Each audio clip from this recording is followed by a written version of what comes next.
అస్సలం వలైకుం, నమస్తే. షేక్ మస్తాన్ యూట్యూబ్ ఛానల్కి అందరికీ స్వాగతం. నేను ఈరోజు స్పెషల్గా మీకు ములక్కాయ చెట్టు ఆకుతో పప్పు ఎలా చేస్తారో చూపిస్తాము. ముందుగా పప్పు నానబెట్టుకోండి. 2 ములక్కాయ ఆకులను తీసుకోండి. టమాటా, ఉల్లిపాయ, చింతపండు, పచ్చిమిర్చి, చిన్నుల్లిపాయలు, జీలకర్ర తీసుకోండి. తర్వాత పప్పుని నానబెట్టుకున్న తర్వాత మీరు పప్పును ఉడికించుకోండి. దాంట్లో ముందుగానే ఉల్లిపాయలు, జీలకర్ర, చిన్నుల్లిపాయలు, టమాటాలు, చింతపండు వేసి ఉడికించుకోండి. ఒక 10 నిమిషాలు బాగా ఉడికిన తర్వాత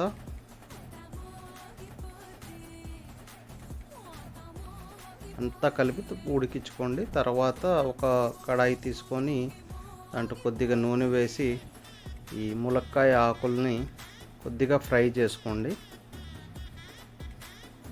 లైట్గా ఫ్రై చేయండి, ఎందుకంటే దాంట్లో ఉన్న స్మెల్ మొత్తం పోతుంది. కొద్దిగా ఫ్రై చేసుకోండి.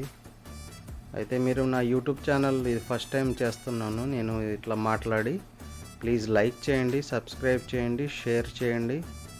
ఏమైనా తప్పు ఉంటే కామెంట్ చేయండి, నాకు అర్థమవుతుంది. నెక్స్ట్ టైం నేను సరి చేసుకుంటాను.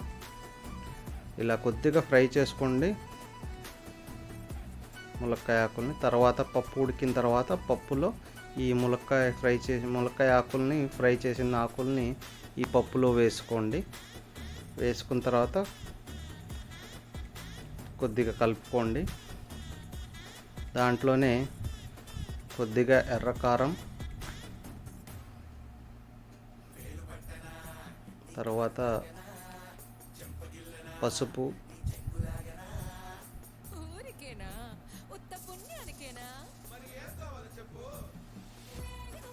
కొద్దిగా ఉప్పు వేసుకోండి. టేస్ట్కి సరిపడా వేసుకోండి. మీరు ఎంత తింటారో అంత ఉప్పు కొద్దిగా వేసుకొని బాగా కలుపుకోండి. అలాగే పొయ్యి మీద సిమ్లో పెట్టుకోండి, ఉడుకుతూ ఉంటుంది పప్పు కూడా.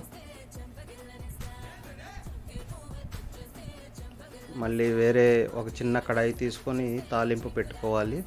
నూనె తీసుకొని కొద్దిగా ఎండుమిర్చి, చిన్నుల్లిపాయలు, కరివేపాకు, ఆవాలు, జీలకర్ర వేసి కొద్దిగా వేయించుకోండి. వేయించుకున్న తర్వాత ఆ పప్పు అయిపోయిందండి, ఇప్పుడు ఉడికిపోయింది. ఈ వేయించుకున్న తాలింపుని ఆ పప్పులో పైన వేసేయండి. వేసి కొద్దిగా కలుపుకోండి. అంతేనండి, రెడీ. చూసారా, జస్ట్ ఈజీ అండి ఇది. ఇట్లా మీరు కూడా ట్రై చేయండి, చాలా టేస్టీగా ఉంటుంది. ఇది అన్నంలో కానీ రోటీలో కానీ వేడి వేడి అన్నంలో బాగుంటుందండి.